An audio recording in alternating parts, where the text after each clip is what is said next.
Сәлеметсіздер ме? Менің аты жөнім Сибай Адина, жасым 15-те, Маңғыстау облысы Түпқараған ауданы Сайшыбағат елді мекенінде тұрамын. Ең бірінші номинация ол менің отаным Қазақстан. Бұл номинацияға салған суретім көріп тұрғандай менің туған қалам Ақтауым.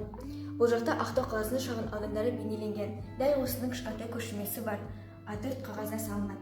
Дәл осы номинацияға салынған екінші суретім көріп тұрғандай бұл Каспий теңіз жағалауы деп аталады. Суреттің тақырыбы адамның терезе арқылы Каспийді қарап тұрғаны бейнеленген.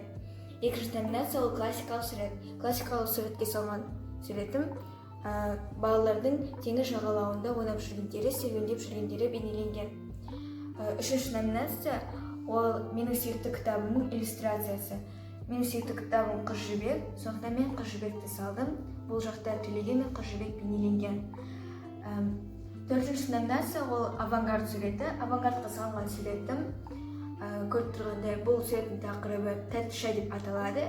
Гүлдер, құмыралар, сонымен қатар жеміс-жидектер бейнеленген.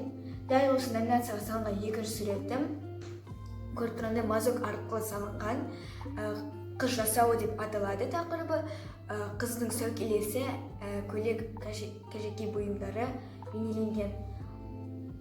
Сонымен қатар сәукеле, әшекей бұйымдардың кішкентай көшірмелері бар.